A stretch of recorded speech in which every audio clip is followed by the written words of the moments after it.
So Colin and I are moving house for some exciting reason, and if you don't know, you're gonna find out soon, I promise. But we are moving right now, and I was going through the cupboards, and I still had some marshmallows from when we went camping. So I was trying to think of what I could do with them.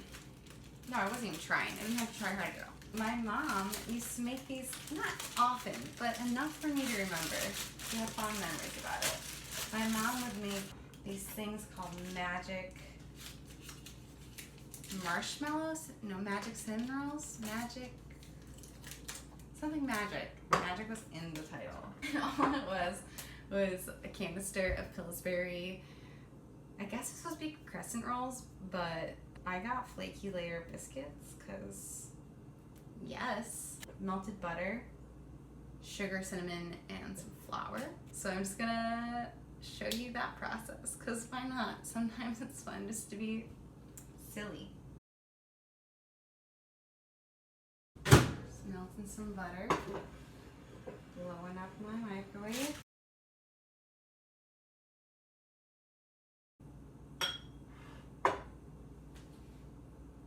Okay, so the original recipe from Pillsbury says a 1/4 cup of sugar, a teaspoon of cinnamon, and 2 tablespoons of flour for 16 of these. I'm making 8 of these. But then another recipe says for 8 of these, do a 1/4 cup of sugar and a tablespoon of cinnamon and no flour. A tablespoon feels like a lot of cinnamon. This is kind of old cinnamon. That's a lot of cinnamon. Well, adventures with Kate and baking, I guess, huh? Okay. Yep, I'm just gonna do it. I'm just gonna commit. That's so much cinnamon. Am I reading that right? Have I just forgotten to read? Tablespoon of ground cinnamon. Wow. Okay. There's comments. People have made this. So that means people thought there wasn't too much cinnamon. So I'm going for it. I guess I like cinnamon. I hate doing this. Did anyone else as a kid always think this is the scariest thing ever to do? Oh, Pop. Oh, God. Okay. I always hated doing that. So you flatten out the round. Take a marshmallow. You dip it in the melted butter. I'm just like coating it in the cinnamon. And then, this is the worst part, because it's really hard to pinch closed when your hands were already covered. So now I have this little ball. And I'm going to dip the top in butter and then dip it in cinnamon. And it goes in the muffin tin. And that's it. And now we repeat. I'm just going to flatten out all these circles first so I don't have to do this after. So moving in quarantine is not fun, I'm not going to lie. To add to it, Colin's working still, so I only have him like part of a day to move things, and otherwise it's me alone, which is fine. I'm not working, so it actually couldn't be a better time for us because I can just focus on it. But I am group motivated, which means my whole life I procrastinated things the last minute in my personal life, unless I had like a group behind me. So the best example of this is that I like doing homework when other people are doing homework, because when I see someone doing homework, I can get motivated to do homework myself. Another one is cleaning. I used to have my friend Mark come over to my dorm and just sit there while I clean, because like something about the company just like made it not as bad. I mean, if you interview Colin about this, he definitely knows that if he starts doing something, I am more apt to do it as well, because group motivation, man, it's what gets me going. So anyway, it's been hard to get motivated while he sleeps, and I have no excuse. I really don't. You have to get it done, and I gotta suck it up and get it in gear, as my mom would say. So anyways, these are probably like the least healthy. Not that cinnamon rolls are ever healthy, but I feel like these are probably the least healthy versions. The original recipe calls for a glaze on top, which is hilarious because you obviously need more sugar on these. I'll probably make the glaze. I had this really good third grade teacher. I really liked him. And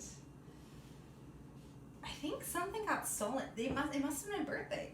So I brought in a treat to my class, as you used to do, I guess, for your birthdays. My mom would let us get like ho-hos and ding-dongs to bring to our class. Ding-dongs and Twinkies? I don't know. I think I like ding-dongs better than ho-hos. Okay, this is getting really off track. Anyway, at the end of the school day, there was leftover, as there always were, and I went to go to my coat to get it, and I used to, my mom taught at the school too, so I'd stay after. I'd like just hang out in my teacher's room. Besides, like I said, he was super cool, so I would just hang out in my teacher's room. And so we were leaving. It was me and my one friend Brianna after everyone else had left, and my birthday treats are gone. Someone stole them. Now we had a class of 32. That poor teacher had to handle a lot of kids in that class. Could have been anyone. There was like no way of finding it out. So like I come and tell him and my friend Brianna, and my friend Brianna said, "Who would steal from Katie? She's the nicest girl in the entire school." Which was definitely true at the time. Not the nicest girl in the entire school, but I had a tendency to be very, very, very, very kind, which I admire and wish I had sometimes, and other times I'm just so glad I grew out of that because I got a voice of my own and I was able to stick up for myself a lot more and others than I would have when I was the nicest girl in the entire school, right? Anyway, so that happens, and I think he had gotten me cookies, or someone got me cookies. They were the really soft cake cookies with the frosting. I'm realizing now this story might not translate. I should have started with, he was overweight, and he talked about it. Like, it was not a secret. He would make jokes about it all the time. He would sneak through our desks, like very tight spaces that he could barely get through, and be like, "Oh, thank God I'm skinny," or something like that. He was very honest about it. So he hands me the cookies and go, "Well, at least you have cookies so you can eat your feelings and sugar. That's what I always do." And then just gave this big chuckle. And I think about that all the time. And I'm not blaming Senora Nessel Road for this at all. But I definitely ended up eating my feelings and sugar through high school, and I would say arguably until now. Yeah, that is a accurate description of how I sometimes handle my emotions. But a better version of that is I had a really bad 6th grade year. I mean, everyone did. Everyone had a bad middle school year. I did too. I was losing friends, and I didn't really feel like I had a place in my class, and I cried a lot. I had a 6th grade teacher come up to me and say, "No, what did she do?" I don't think it was the most appropriate way to handle it, but I appreciate the sentiment. Anyway, we were like getting sent to the library, and she asked if I could hold back from the class, which in most circumstances would mean you were getting in trouble. And she was an intense teacher. Up until that point, my teachers always adored me. And then I had her, and she did not adore me. She was very intense. Anyway, so I didn't like her either though, so I guess feeling was mutual. But she comes up to me, and my heart's pounding, and she's like, Kate, she didn't call me Kate. I'm Kate now, I was Katie then. "Katie, it looks like you're having a hard time, and I just wanted you to know that, like, you can always come and talk to me if you need to." I just started bawling, which was really embarrassing. She came and hugged me, which was weird because overall, message was kind, but the messenger just wasn't the right messenger. So it made me feel just, oh no, sacre bleu, I lost a marshmallow. It just made me feel really embarrassed that it was that obvious to a teacher that I had lost all my friends and felt super shitty and lonely. But to cope, To cope, I would come home and we had these little like fruit cup bowls, like this big. And I would dump the thing full of mini marshmallows and microwave the marshmallows. This was like every time I had a bad day after 6th grade. Dump the mini marshmallows, microwave them till they're like about to explode, and then take them out. And then with a fork, I would like mix it up and eat the marshmallows with a fork. And cry. No, I don't think I cried while I ate the marshmallows, but I did cry. Man, 6th grade, what a god-awful year. No, it got better, but... And it's funny because it's not like, in the scheme of it all, like, I wasn't bullied. I had friends. I did have friends. I just wasn't... The people whose first choice I wanted to be, I wasn't. And I think that's what I had a really hard time with. And I was awkward. I mean, we all are. I didn't want to grow up at all. I wanted to stay prepubescent forever. I don't know, 6th grade was hard for me.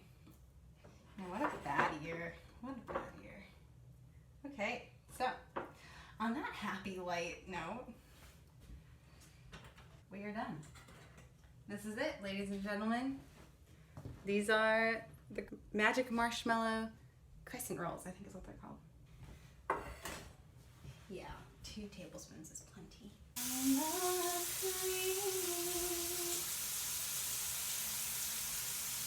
I am a window.